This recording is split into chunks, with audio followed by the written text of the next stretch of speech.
আমার নবীজি হঠাৎ করে দেখলেন খাদিজার মন খারাপ। নবীর কাছে এসে বলছেন, ইয়া রাসূলুল্লাহ, কেমন যেন মনে হচ্ছে, আমি মনে হয় বাঁচবো না। আমি যদি কোনো বেয়াদবি করে থেকে আপনি আমারে মাফ করে দিয়েন। রাসূল বলেন, খাদিজা, এমন করে কোনোদিন তো বলো না, কি হয়েছে তোমার বলো। তিনি বলছেন, মনে হয় দুনিয়া থেকে বিদায় নেব। রাসূল কেমন সময় বলা হলো, তার 3 দিন আগে আমার নবীর আপন চাচা আবু তালেব দুনিয়া থেকে বিদায় নিয়েছেন। আমার নবীর চোখের পানি ফুরায় না। নবীজি বলছেন, খাদিজা, আমার আপন চাচা আবু তালেব মারা গেল, তুমি আবার কি বলো? হ্যাঁ হুজুর, আমার মনে হয় আমি বাঁচবো না। আমি আপনার কাছে 3টা জিনিস চাবো। রাসূল অবাক হয়ে গেলেন, আমার খাদিজা কোনোদিন আমার কাছে কোনো কিছু চায় না, বরং খাদিজা তার সমস্ত সম্পত্তিগুলো আমার হাতে তুলে দিয়েছে। খাদিজা তো আমার কাছে চায় না, সমস্ত স্থাবর অস্থাবর সব সম্পত্তি আমার হাতে যে মহিলা তুলে দেয়, সেই মহিলা আমার কাছে আবার কি চায়? তিনি বললেন, খাদিজা, তুমি কি চাও? তুমি আজকে যা চাইবা তাই দিয়ে দেব। রাসূল বলছেন, খাদিজা কি বলবে বলো? তিনি বলছেন, আমি দুনিয়ার কোনো কিছু চাই না, আমি চাই আমার যদি মরণ হয়ে যায়, আমার লাশটা আপনি আপনার পিঠে বহন করে আপনি কবরের দিকে নিয়ে চলে যাবেন, কবরে শোয়া দেবেন। কবরে শোয়া দিয়া আপনি কবর থেকে উঠবেন না, আমার চেহারা আপনি কিবলামুখী করে দিবেন। আপনি কবরে দাঁড়ায় থাকবেন যতক্ষণ মালাকুল মউত, যতক্ষণ প্রশ্নকারীর ফেরেশতা মুনকার নাকির যখন না আসবে। মুনকার নাকির যখন চলে আসবে, আমার মনে হয় আমার এই টুটাফাটা আমল নিয়ে আমি 3টা প্রশ্নের জবাব দিতে পারবো না। আপনি আমার হয়ে মেহেরবানি করে 3টা প্রশ্নের জবাব দিয়ে দিবে। আমার নবীজি কাঁদতেছেন। নবীজি বুকের সঙ্গে জড়িয়ে ধরে বলছেন, খাদিজা, তুমি আমার জীবনের সবচাইতে বড় স্মৃতি, তুমি যা বলবে তাই হয়ে যাবে, কোনো চিন্তা নাই খাদিজা, তুমি চিন্তা করো না। মালাকুল মউত চলে আসলেন, মা খাদিজার ইন্তেকাল হয়ে গেল। সিরাত গ্রন্থে এসেছে, আমার নবীজি তার কথা মতো তার লাশটা নিয়ে চলে গেলেন, কবরের দিকে নিয়ে চলে গেলেন। আমার নবীজি যেদিন খাদিজাকে হারিয়েছেন, সেই দিন থেকে শুরু করে নিয়ে মৃত্যুর দিন পর্যন্ত এমন কোনো দিন নাই যে দোয়ায় রাসূল খাদিজার নামটা বাদ দিয়েছেন। সব দিন দোয়া করেছেন খাদিজার জন্য, তিনি সব ফেলে কেঁদেছেন। আম্মাজান খাদিজা দুনিয়া থেকে বিদায় নিলেন। বিদায় নেওয়ার সময় রাসূল তাকে বিদায় দিয়ে দিবেন, তার কথা মতো তার লাশটা নিজের পিঠে বহন করে কবরে নিয়ে চলে গেলেন। কবরে শোয়া দিলেন। কবরে শোয়া দিয়া আমার নবীজির চেহারা কিবলামুখী করে দেন, বারবার আসমানমুখী হয়ে যায়। জিবরিল আমিন বলছেন, ইয়া রাসূলুল্লাহ, খাদিজার চেহারাকে আপনি সোজা করতে পারবেন না, আরশের সঙ্গে সরাসরি তার চেহারার সরাসরি সম্পর্ক হয়ে গেছে। 3টা প্রশ্নের জবাব দেওয়া লাগবে না আপনার। 3টা প্রশ্নের জবাব দেওয়ার জন্য আরশ আজিমের মালিক আল্লাহই যথেষ্ট, যে আল্লাহ নিজে খাদিজাকে সালাম দেয়। সুবহানাল্লাহ, কোনো চিন্তা নাই আপনার। আমার নবীজি কবর থেকে উঠে আসলেন। আম্মাজান খাদিজার মতো মানুষ, যে খাদিজাকে আল্লাহ নিজে সালাম দেন, সেই খাদিজা কবরকে দেখে আনন্দ করেন না ভয় পান? কবরটা কি আনন্দের জায়গা না ভয়ের জায়গা? ওসমান জিন্নুরাইনের মতো মানুষ, ওসমান জিন্নুরাইনের মতো মানুষ দুনিয়াতেই যিনি জান্নাতের সংবাদ পেয়েছেন, কবরের কথা মনে করলে পরে শিশুর মতো কাঁদতেন। কিসের মতো কাঁদতেন? শিশুর মতো হাওমাও করে কাঁদতেন। আমার বন্ধুগণ, আজকে আপনার বাবা গেছে, আজকে আপনার ছেলে গেছে, আজকে আপনার নাতি চলে গেছে, আপনার বউ চলে গেছে, আপনার ভাই চলে গেছে, আমিও চলে যাব। একটা কবর দেখে যদি শিক্ষা না পাই, ওই লোকের মতো পোড়া কপাল আর দুনিয়াতে কেউ নাই। আজকে আমরা যে মাহফিলে এসেছি, এখানে যারা বসে আছেন, কারো বাপ চলে গেছে, কারো মা চলে গেছে, কারো ভাই চলে গেছে, কবরবাসী হয়েছে। আমিও চলে যাব, আপনিও চলে যাবেন। কিন্তু এই দুনিয়ার জিন্দেগি শেষ হওয়া মাত্রই আমার একটা জীবন শুরু হয়ে যাবে, যে জীবনের শুরু আছে কিন্তু কোনোদিন তার শেষ নাই। দুনিয়াটা পার হয়ে যাবে। দুনিয়াটা ফকিরেরও চলে যায়, রাজা বাদশারও চলে যায়, ধনী মানুষেরও চলে যায়, গরিব মানুষেরও চলে যায়। কিন্তু এই দুনিয়া পার হয়ে যাবে। কিন্তু এমন একটা জগৎ আসবে, আমার আল্লাহর সৃষ্টির হলো 2 পিঠ, একটা হলো ইহকাল, আরেকটা হলো পরকাল। আমরা এক পিঠ অতিক্রম করতেছি, আরেকটা পিঠ সামনে পড়ে আসে না নাই? পড়ে আছে। সেই আখিরাতকে সামনে রেখে আমাকে আপনাকে চলতে হবে। পরকাল কেন্দ্রিক চিন্তা আমার মাথায় নিতে হবে। আমার আপনার সবচাইতে বড় চ্যালেঞ্জ হলো, যেমন করে হোক মরার পর আমাকে বাঁচতে হবে কি থেকে বলেন? জোরে বলতে হবে। কি থেকে বলেন? জাহান্নাম থেকে। সবচাইতে বড় চ্যালেঞ্জ। জাহান্নাম আছে না নাই? আসতে বলবেন না, জাহান্নাম আছে না নাই? জাহান্নাম কয়টা? আমি কি প্রশ্ন করছি? আমি কি বিরক্ত করতেছি না তো? জাহান্নাম কয়টা? 7টা। সাকার, লাজা, জাহান্নাম, হুমাজা আছে না? এইরকম করে 7টা জাহান্নাম। আমার একটা আলোচনা আছে আজ থেকে আরো 12 বছর আগে। আমি আপনাদের এই অত্র অঞ্চলের সবচেয়ে বড় মাহফিল দারুল আমান ট্রাস্ট, সেখানে আমি জান্নাত এবং জাহান্নামের আলোচনা করেছি। সেখানে কোন আমলে কোন জান্নাত, কোন আমলে কোন জাহান্নাম আমি আলোচনা করেছি। যেহেতু আজকে সূরা মারিয়াম ধরেছি, তো সেখান থেকে কিছু কথা বলতে চাচ্ছি। তাহলে জাহান্নাম হলো কয়টা বলেন তো? 7টা। জান্নাত কয়টা? কয়টা বেশি? জাহান্নামী বেশি না জান্নাতি বেশি? না, জাহান্নামের সংখ্যা কম, জান্নাতের সংখ্যা বেশি। কিন্তু জাহান্নামে যাবে বেশি না জান্নাতে যাবে বেশি? জোরে বলেন। আচ্ছা, তাহলে দোষ কার? অনেকে চিন্তা আছে ওদের আল্লাহরই। আল্লাহর দোষ নাকি? আল্লাহ তাআলা জান্নাত রেখে দিয়েছেন আর জাহান্নাম রেখে দিয়েছেন, এবং সব কিছু ওপেন করে দিয়েছেন।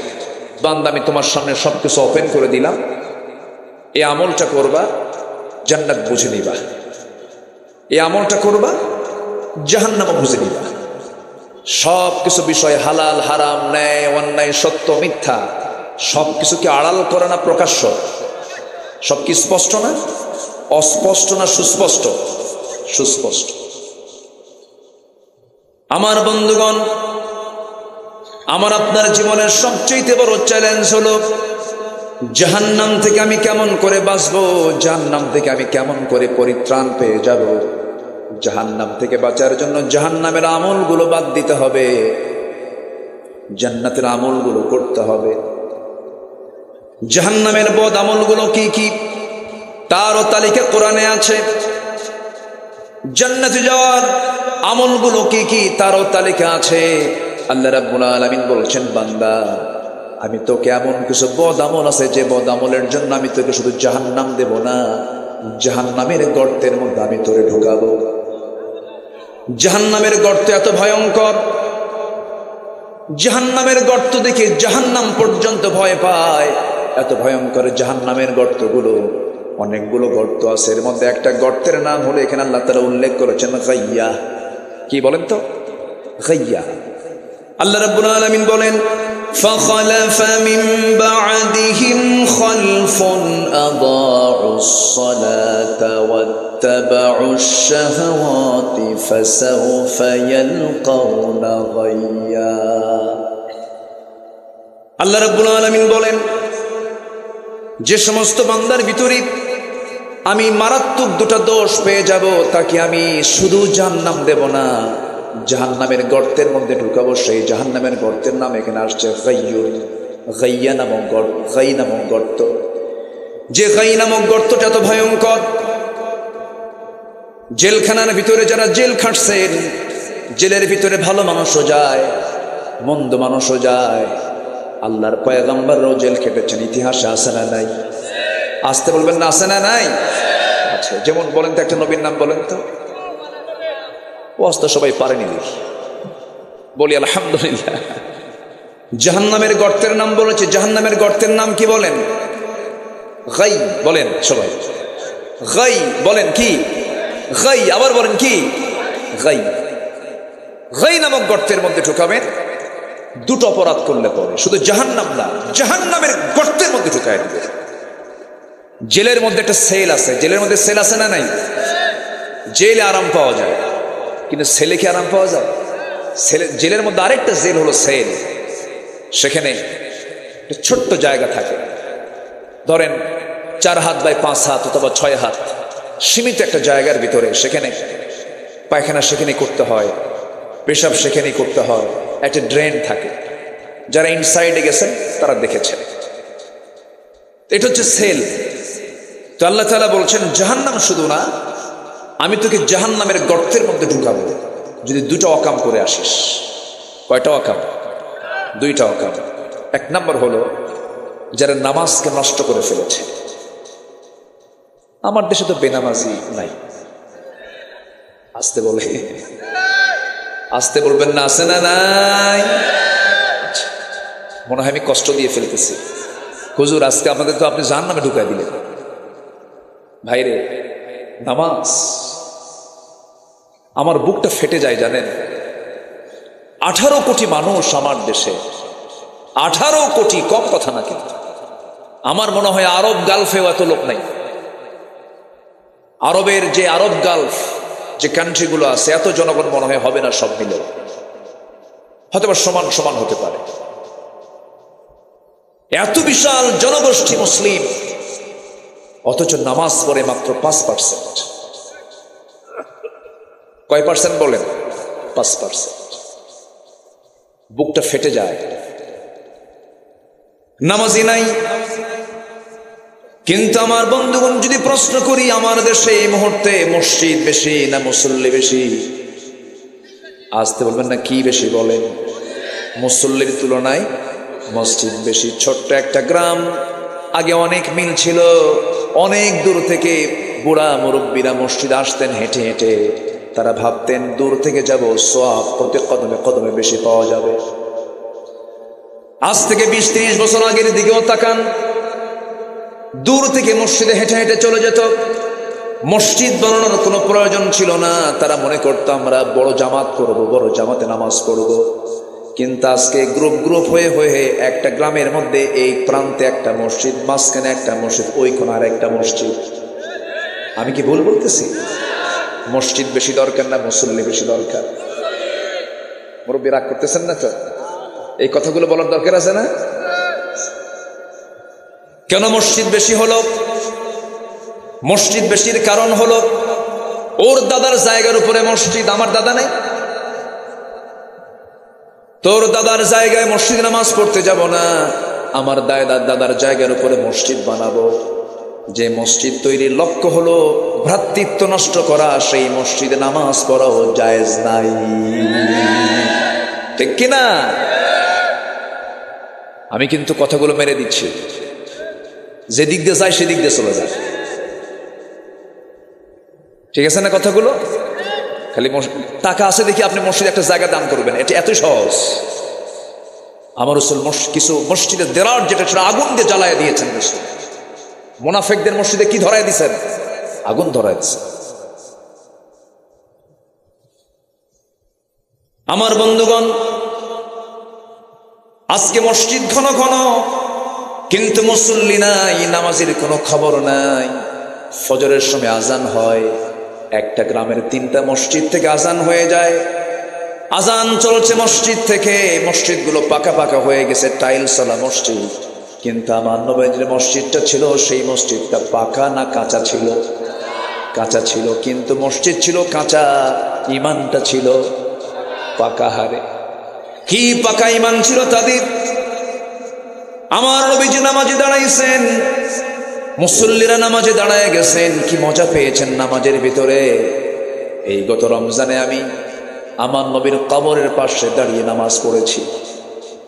নবীজির কবর থেকে মাত্র 20 হাত দূরে আল্লাহ পাক আমাকে বহুবার নিয়েছেন। এই রমজানে তারাবির নামাজ শেষ হয়ে গেল। তারাবির নামাজ শেষ হওয়ার পর সেই জায়গার কিছু ইমামদের সঙ্গেও পরিচয় আছে। আল্লাহ তাআলা এই ভাগ্যটা আমাকে দিয়েছেন আপনাদের দোয়ায়, আলহামদুলিল্লাহ। আব্দুর রহমান সুদাইসির নাম শুনেছেন তো? দেখা করেছি, কথা বলেছি। ডক্টর মোহসিন আল কাসিম, মদিনার যিনি ইমাম, তার সঙ্গে দেখা হয়েছে, কথা বলেছি, পরিচয় পর্ব করেছি। এই রমজানে আমার নবীর কবর থেকে মাত্র 20-30 হাত দূরে নামাজে দাঁড়ায় গেলাম কিয়ামুল লাইল। নামাজ তো তারাবি হয়ে গেছে, এরপরে কিয়ামুল লাইল ইমাম সাহেব দাঁড়াইছেন। ইমাম সাহেবের বয়স হলো 90 বছর। কত বছর? আপনার বয়স কত হবে? 75 বছর। ওনার চাইতে 15 বছরের বড়। 90 বছরের বুড়া ইমাম, বয়োবৃদ্ধ ইমাম নামাজে দাঁড়ালেন, নামাজ শুরু করলেন। কিয়ামুল লাইল তিনি পড়াচ্ছেন 2 রাকাত।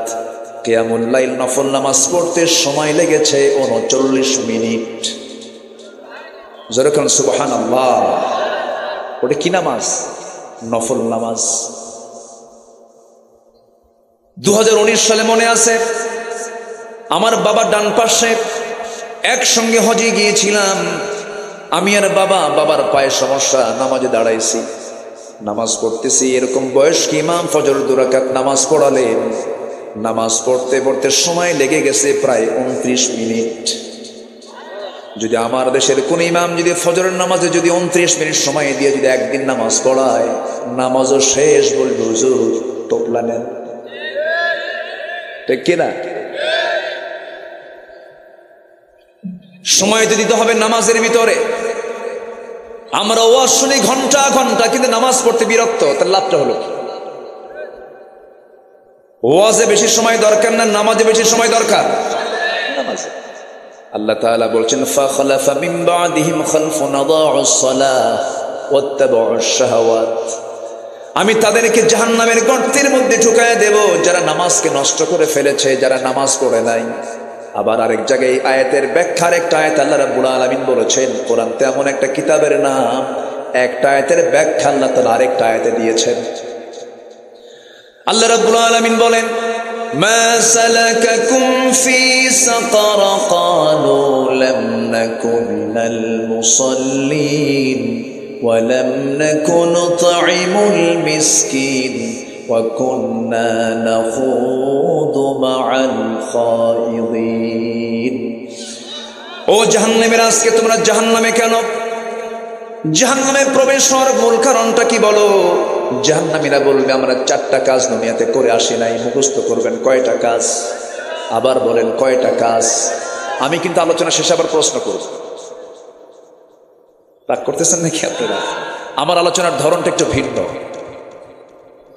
আমি আলোচনা চেষ্টা করি মানুষকে মুখস্থ করে দেওয়ার জন্য, এটা উচিত। আমরা মরা ফেরনের ইতিহাস সব জানি না? মরা ফেরন, যেটা ফেরন মরে গেছে, ইতিহাস জানি না? তো মরা ফেরনের ইতিহাস শুনে কি করবেন? তাজা ফেরন যে সমাজে অনেক ঘুরে বেড়ায়, ঠিক কিনা? তাজা ফেরন নাই? আছে না নাই? মরা আবু জাহেলের ইতিহাস আর কত শুনবো আমরা? নতুন আবু জাহেল আছে না নাই?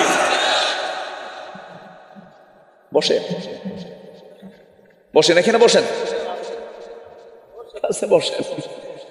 এত সুন্দর মানুষ আপনারা, বলি আলহামদুলিল্লাহ। খুব ভদ্র চিত আচরণ আপনাদের, এবং আমি খুব খুশি হয়েছি যে আজকের মাহফিলে এখানে যারা কবরবাসী আছেন তাদের আত্মীয় স্বজনই বেশি। বলি আলহামদুলিল্লাহ।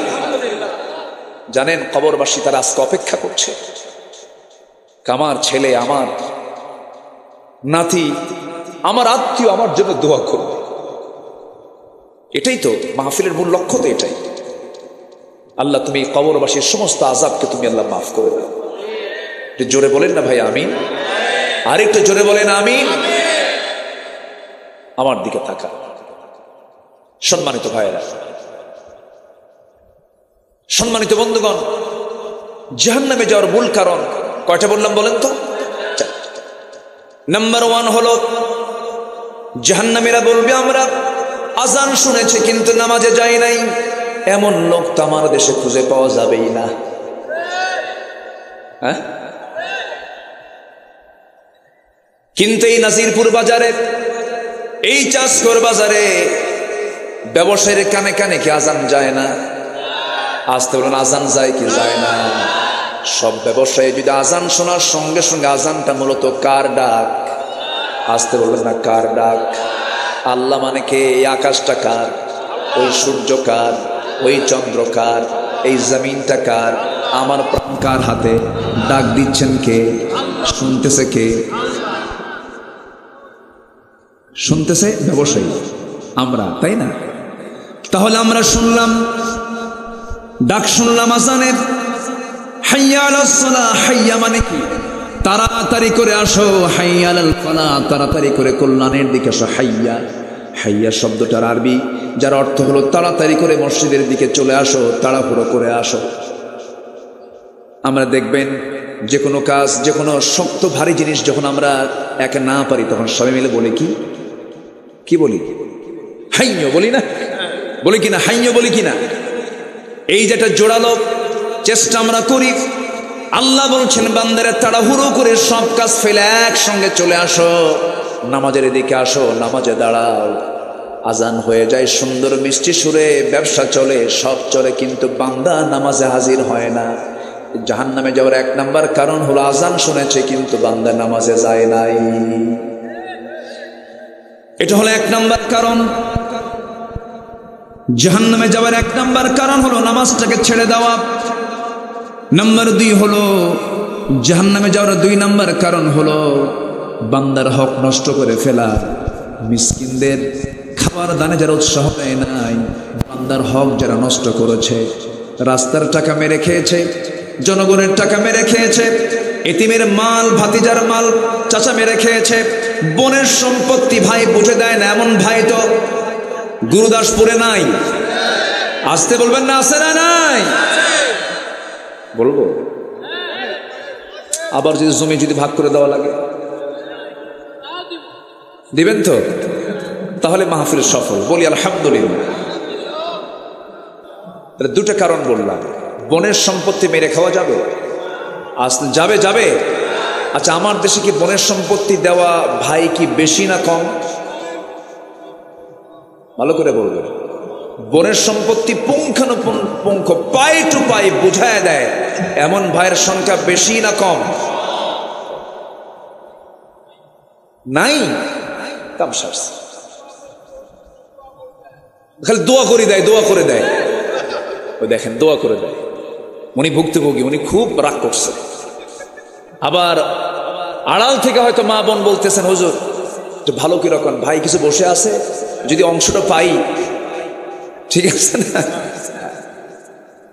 ওয়াজের ফলাফল বোনরা কালকে টের পাবে যে ওয়াজের ফলাফল কি হলো।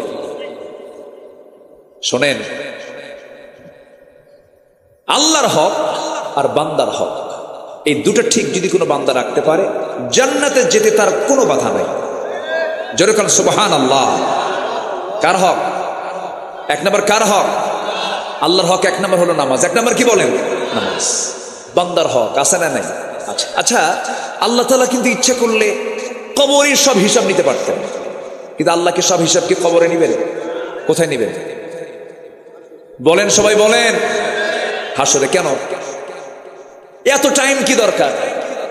আল্লাহ তো কবরেই ফিনিশিং দিতে পারতেন, কিন্তু কবরে তো হিসাব ক্লিয়ার হবে না।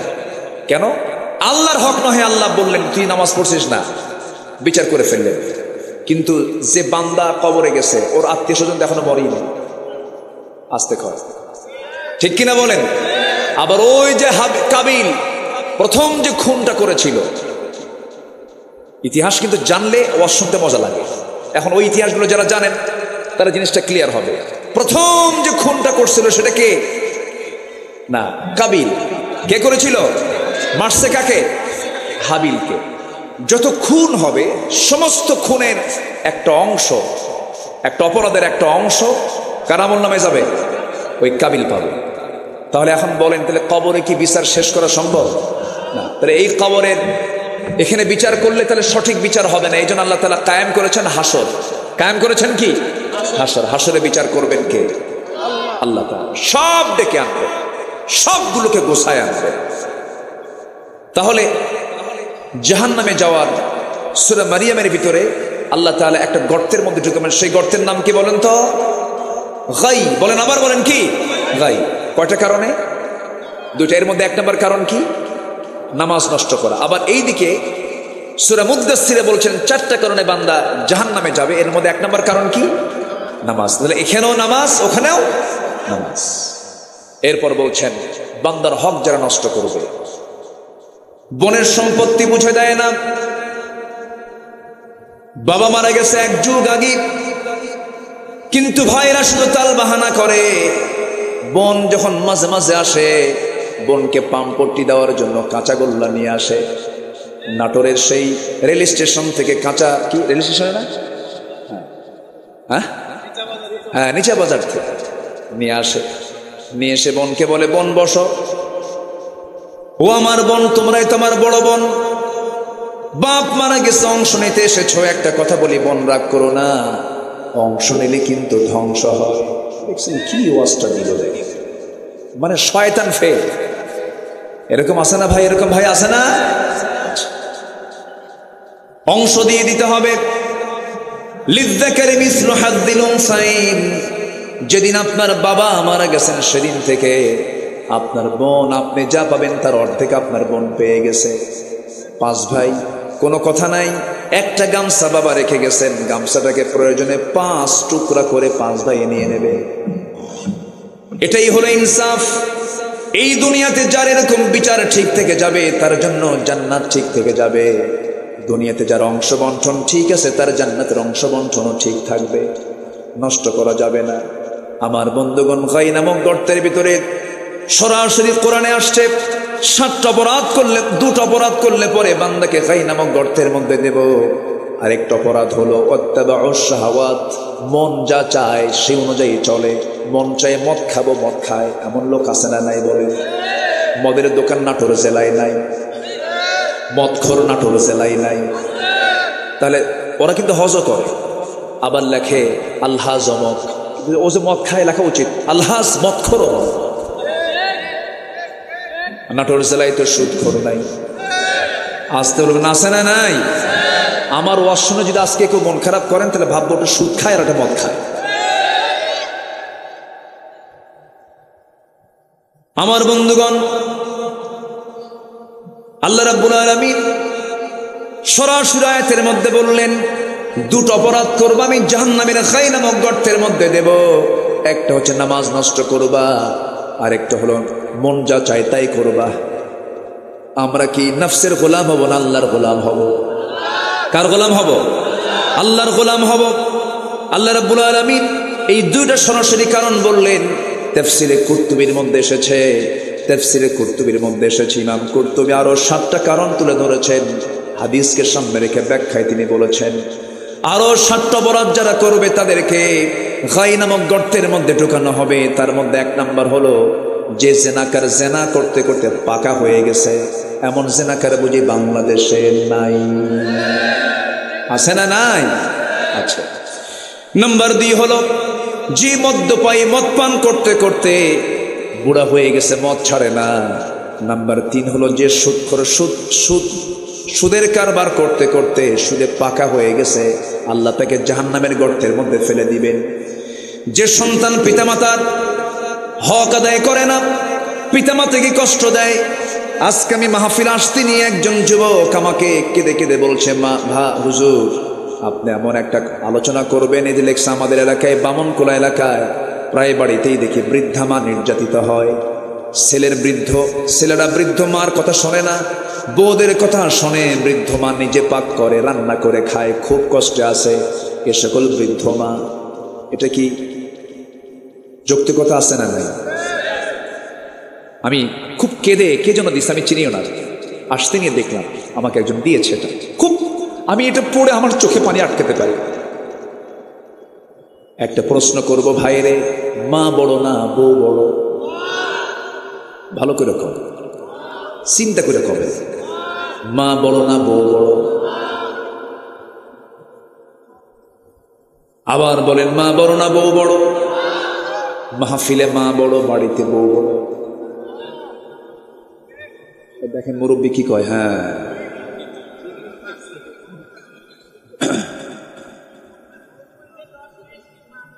তুমি তো বিয়ে করো না, বুঝবা কি? বুঝবা কিছু? আগে বিয়ে করো, তারপরে বুঝবা, ঠিক কিনা? এমনও কিছু বৌমা আছে যাদের আচরণে শ্বশুর থরথর করে কাঁপে। আছে কিনা?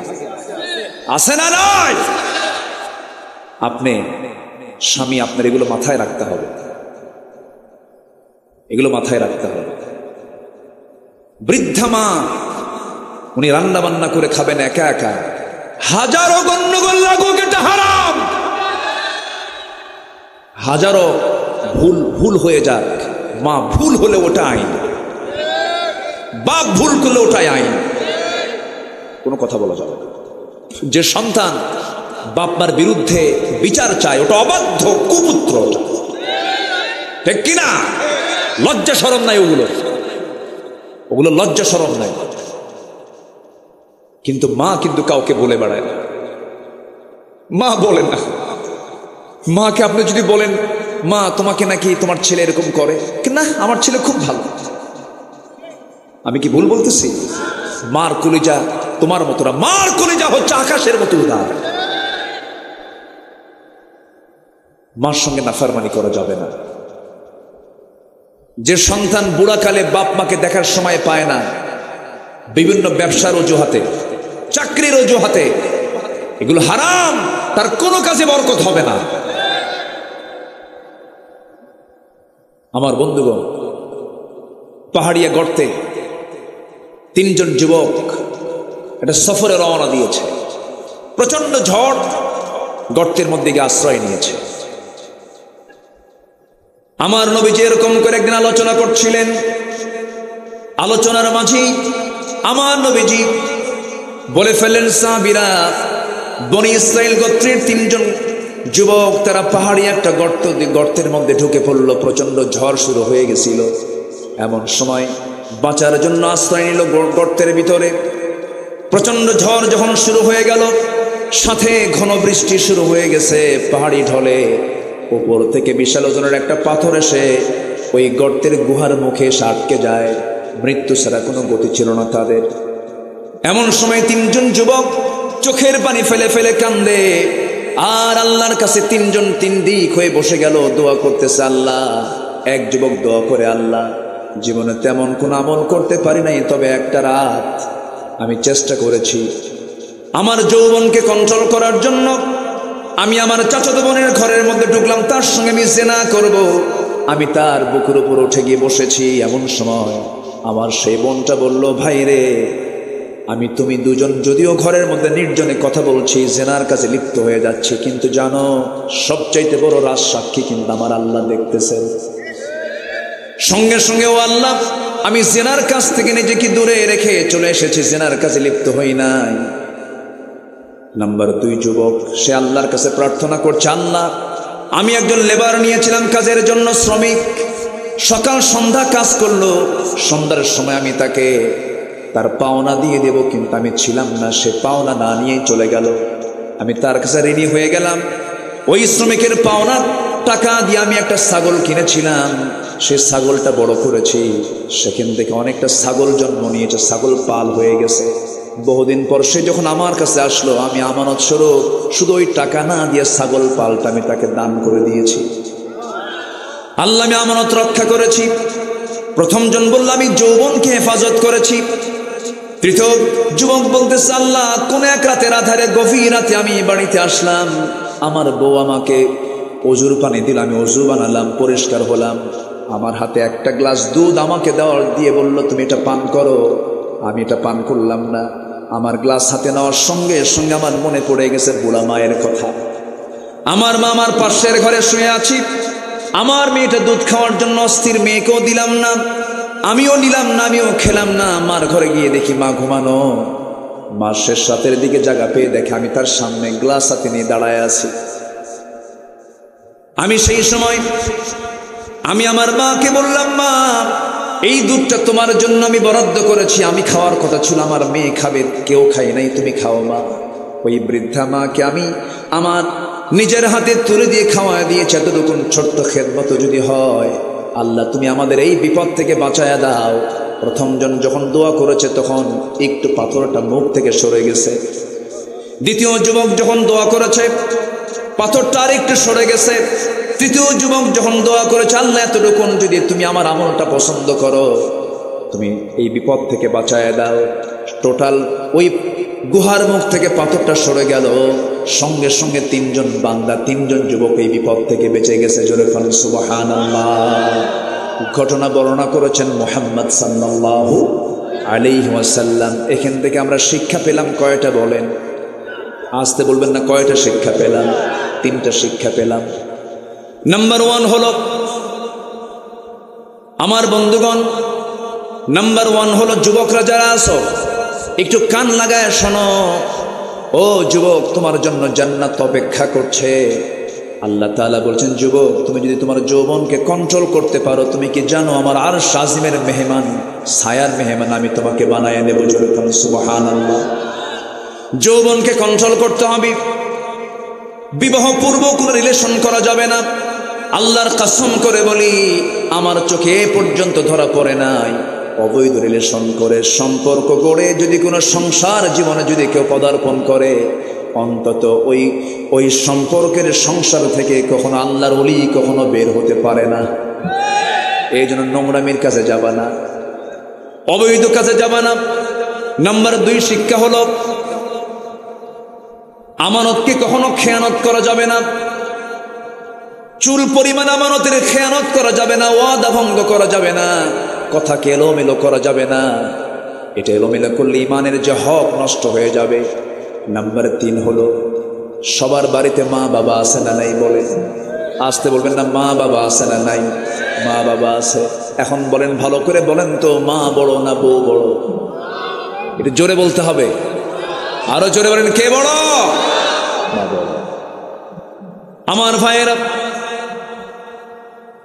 মার দিকটা খেয়াল করতে হবে, বাবার দিকটা খেয়াল করতে হবে। আরেকটা প্রশ্ন করব, সবাই বলেন তো, মা বড় না আব্বা বড়? মা বড় না বাপ বড়? আচ্ছা, মা বাবা যদি নামাজে দাঁড়ায়, ইমাম কে হবে? কেন মা বড় না? হ্যাঁ, বলি আলহামদুলিল্লাহ, জোরে বলি আলহামদুলিল্লাহ। তাহলে যিনি ইমাম হন তার দাম কি কম? আচ্ছা, আদম সিনিয়র না হাওয়া সিনিয়র? বলেন বলেন, আদম সিনিয়র না হাওয়া সিনিয়র? আদম সিনিয়র না? যে সিনিয়রের দাম বেশি না জুনিয়রের দাম বেশি? এখন সমাজ চলছে সিনিয়র দিয়া না জুনিয়র দিয়া। এই জন্য কেউ কাউরে দাম দেয় না, কেউ কাউরে দাম দেয় না। জুনিয়র যদি সিনিয়রের মর্যাদায় বসে তাহলে সমস্যা না? সমস্যা। আকলমন্দ ইশারা বাসা। সম্মানিত ভাইয়েরা, পৃথিবীতে একজন নবীর নাম বলতে পারবেন না যে নবী একজন নারী ছিলেন। পৃথিবীর কোন ইমাম নারী হতে পারবে? আর কি বুঝাবো আপনাকে? মার দাম তো আছে, কিন্তু মা যেখানে সেখানেই থাকবেন। মেয়েরা কথা কম বলে না বেশি বলে? মেয়েদের মধ্যে কথার ঘনত্ব কম না বেশি? আর পুরুষদের মধ্যে কম। মেয়েরা কথা বলে দিনে 5000 শব্দ। মেয়েরা কথা বলে 5000, পুরুষরা কথা বলে মাত্র 2000। কয় হাজার বেশি?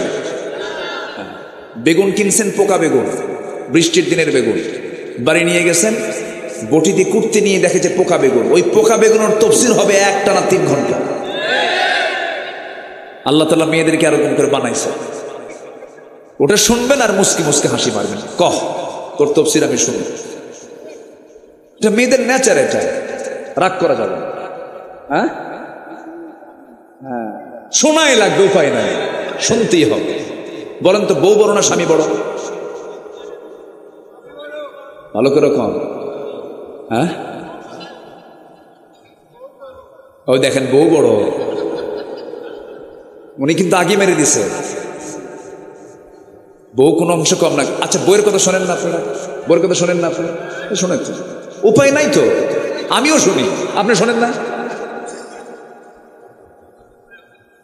সবাই শোনে। বইয়ের কথা না শুনে তো উপায় নাই, খালি তাফসীর করে না। শুনতে হবে। মেয়েরা কেন কথা বলে বেশি জানেন? এটার কারণ আছে। আমার মার আবার মন খারাপ করে না। আচ্ছা, বাচ্চা লালন পালন করে মা না বাবা? মা। আচ্ছা, বাচ্চারা কি এক কথায় থামে? এক কথা কবে বলা লাগে? 10 বার না সারাদিন? বাবা থাম, বাবা থাম, ও বাবা থাম, এই যে এটা নে ওটা নে, বাবা থাম, বাবা থাম। মা সারাদিন বলতেছে, কোনো ক্লান্তি আছে? কোনো ক্লান্তি আছে?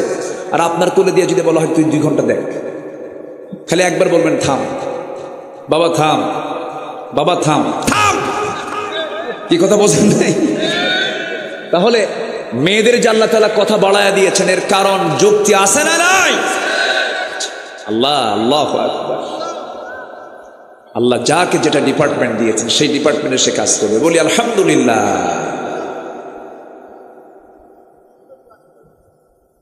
জি বলি আলহামদুলিল্লাহ। সম্মানিত ভাইরা, তাহলে জাহান্নামে যাওয়ার আমরা যে কারণগুলো শুনলাম, দুটো শুনেছি, আরেকটা হলো সমালোচককারীদের সঙ্গে সমালোচনা করেছি, আর বিচার দিবসকে অস্বীকার করেছি। এই চারটা কারণ সূরা মুদ্দাসসির আল্লাহ তাআলা বলেছেন। আর এখানে ইবনে তাফসীরে কুরতুবীর মধ্যে আসছে যারা 7টা অপরাধ আরো করবে এদেরকে আল্লাহ তাআলা জাহান্নামের গর্তের মধ্যে ঢুকাবে।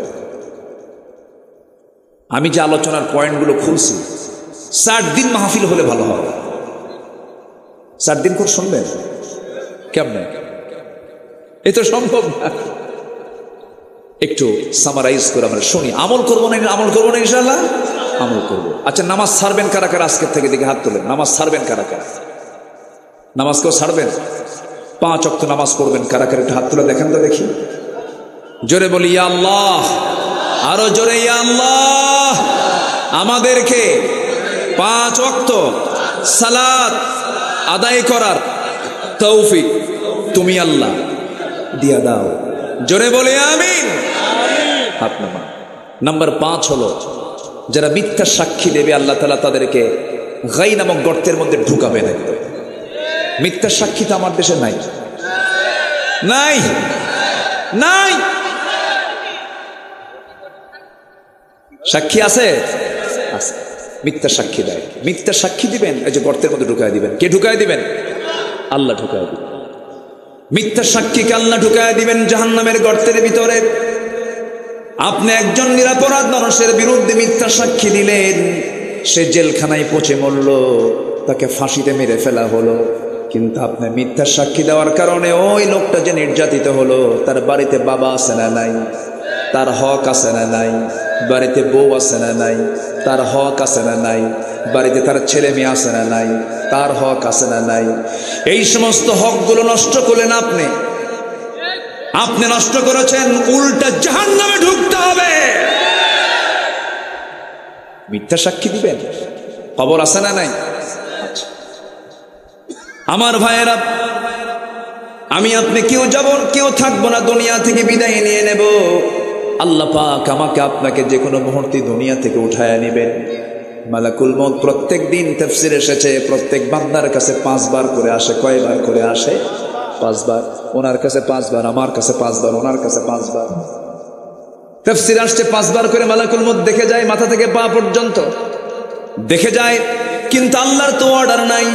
আল্লাহ তাআলা অর্ডার যেদিন দিবেন সেদিন 5 বার আসা লাগবে না, আসা লাগবে মাত্র কয়বার? একবার আসবেন, জান কবজ হয়ে যাবে। কোনো রাজাও বাদ যায় নাই, কোনো নবীও বাদ যায় নাই, কোনো কাফেরও বাদ যায় নাই। সব একদিন মালাকুল মউতের সামনে মুখোমুখি হতে হবে। আমার নবীজির মতো মানুষ দুনিয়া থেকে বিদায় হবেন যখন, তিনি বলছেন, ও আমার আয়েশা, মালাকুল মউত মনে হয় চলে আসবে, যে কোনো মুহূর্তে আমার মৃত্যুর ফয়সালা হয়ে যাবে, আমি দুনিয়া থেকে বিদায় নিয়ে নেব।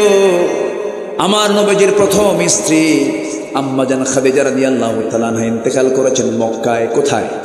আর বাকি সব স্ত্রী ইন্তেকাল করেছেন সব মদিনায়। সব স্ত্রীর কবরগুলো মদিনায় আছে, কিন্তু আম্মা জান খাদিজার কবরটা আছে কোথায়? মক্কায়, মুআল্লা কবরস্থানে। আল্লাহ তাআলা আমাকে দেখার সুযোগ করে দিয়েছেন। মুআল্লা কবরস্থান, এরকম মাকবারা, কবর দেখলে আমরা সালাম দেব। জোরে বলি ইনশাআল্লাহ। কবরবাসীর সামনে গিয়ে একটু দাঁড়াবো, দাঁড়ালে আখিরাতের কথা মনে হয়ে যাবে। আমার নবীজি হঠাৎ করে দেখলেন খাদিজার মন খারাপ। নবীর কাছে এসে বলছেন, ইয়া রাসূলুল্লাহ, কেমন যেন মনে হচ্ছে, আমি মনে হয় বাঁচবো না। আমি যদি কোনো বেয়াদবি করে থেকে আপনি আমারে মাফ করে দিয়েন। রাসূল বলেন, খাদিজা এমন করে কোনোদিন তো বলো না, কি হয়েছে তোমার বলো। তিনি বলছেন, মনে হয় দুনিয়া থেকে বিদায় নেব। রাসূল কেমন সময় বলা হলো, তার 3 দিন আগে আমার নবীর আপন চাচা আবু তালেব দুনিয়া থেকে বিদায় নিয়েছেন। আমার নবীর চোখের পানি ফুরায় না। নবীজি বলছেন, খাদিজা, আমার আপন চাচা আবু তালেব মারা গেল, তুমি আবার কি বলো? হ্যাঁ হুজুর, আমার মনে হয় আমি বাঁচবো না। আমি আপনার কাছে তিনটা জিনিস চাবো। রাসূল অবাক হয়ে গেলেন, আমার খাদিজা কোনোদিন আমার কাছে কোনো কিছু চায় না, বরং খাদিজা তার সমস্ত সম্পত্তিগুলো আমার হাতে তুলে দিয়েছে। খাদিজা তো আমার কাছে চায় না, সমস্ত স্থাবর অস্থাবর সব সম্পত্তি আমার হাতে যে মহিলা তুলে দেয়, সেই মহিলা আমার কাছে আবার কি চায়? তিনি বললেন, খাদিজা তুমি কি চাও? তুমি আজকে যা চাইবা তাই দিয়ে দেব। রাসূল বলছেন, খাদিজা কি বলবে বলো? তিনি বলছেন, আমি দুনিয়ার কোনো কিছু চাই না, আমি চাই আমার যদি মরণ হয়ে যায়, আমার লাশটা আপনি আপনার পিঠে বহন করে আপনি কবরের দিকে নিয়ে চলে যাবেন, কবরে শোয়া দেবেন। কবরে শোয়া দিয়া আপনি কবর থেকে উঠবেন না, আমার চেহারা আপনি কিবলামুখী করে দিবেন। আপনি কবরে দাঁড়ায় থাকবেন ততক্ষণ যতক্ষণ মালাকুল মউত, যতক্ষণ প্রশ্নকারীর ফেরেশতা মুনকার নাকির যখন না আসবে। মুনকার নাকির যখন চলে আসবে, আমার মনে হয় আমার এই টুটাফাটা আমল নিয়ে আমি তিনটা প্রশ্নের জবাব দিতে পারবো না। আপনি আমার হয়ে মেহেরবানি করে তিনটা প্রশ্নের জবাব দিয়ে দিবে। আমার নবীজি কাঁদতেছেন, নবীজি বুকের সঙ্গে জড়িয়ে ধরে বলছেন, খাদিজা তুমি আমার জীবনের সবচাইতে বড় স্মৃতি, তুমি যা বলবে তাই হয়ে যাবে, কোনো চিন্তা নাই খাদিজা, তুমি চিন্তা করো না। মালাকুল মউত চলে আসলেন, মা খাদিজার ইন্তেকাল হয়ে গেল। সিরাত গ্রন্থে এসেছে, আমার নবীজি তার কথা মতো তার লাশটা নিয়ে চলে গেলেন, কবরের দিকে নিয়ে চলে গেলেন। আমার নবীজি যেদিন খাদিজাকে হারিয়েছেন, সেই দিন থেকে শুরু করে নিয়ে মৃত্যুর দিন পর্যন্ত এমন কোনো দিন নাই যে দোয়ায় রাসূল খাদিজার নামটা বাদ দিয়েছেন। সব দিন দোয়া করেছেন, খাদিজার জন্য তিনি সব ফেলে কেঁদেছেন। আম্মাজান খাদিজা দুনিয়া থেকে বিদায় নিলেন, বিদায় নেওয়ার সময় রাসূল তাকে বিদায় দিয়ে দিবেন। তার কথা মতো তার লাশটা নিজের পিঠে বহন করে কবরে নিয়ে চলে গেলেন, কবরে শোয়া দিলেন। কবরে শোয়া দিয়া আমার নবীজির চেহারা কিবলামুখী করে দেন, বারবার আসমানমুখী হয়ে যায়। জিবরিল আমিন বলছেন, ইয়া রাসূলুল্লাহ, খাদিজার চেহারাকে আপনি সোজা করতে পারবেন না, আরশের সঙ্গে সরাসরি তার চেহারার সরাসরি সম্পর্ক হয়ে গেছে। তিনটা প্রশ্নের জবাব দেওয়া লাগবে না আপনার, তিনটা প্রশ্নের জবাব দেওয়ার জন্য আর শাজিমের মালিক আল্লাহ যথেষ্ট, যে আল্লাহ নিজে খাদিজাকে সালাম দেয়। সুবহানাল্লাহ, কোনো চিন্তা নাই আপনার। আমার নবীজি কবর থেকে উঠে আসলেন, আম্মাজান খাদিজার মতো মানুষ, যে খাদিজাকে আল্লাহ নিজে সালাম দেন, সেই খাদিজা কবরকে দেখে আনন্দ করেন না ভয় পান? কবরটা কি আনন্দের জায়গা না ভয়ের জায়গা? ওসমান জিন্নুরাইনের মতো মানুষ, ওসমান জিন্নুরাইনের মতো মানুষ দুনিয়াতেই যিনি জান্নাতের সংবাদ পেয়েছেন, কবরের কথা মনে করলে পরে শিশুর মতো কাঁদতেন। কিসের মতো কাঁদতেন? শিশুর মতো হাওমাও করে কাঁদতেন। আমার বন্ধুগণ, আজকে আপনার বাবা গেছে, আজকে আপনার ছেলে গেছে, আজকে আপনার নাতি চলে গেছে, আপনার বউ চলে গেছে, আপনার ভাই চলে গেছে, আমিও চলে যাব। একটা কবর দেখে যদি শিক্ষা না পাই, ওই লোকের মতো পোড়া কপাল আর দুনিয়াতে কেউ নাই।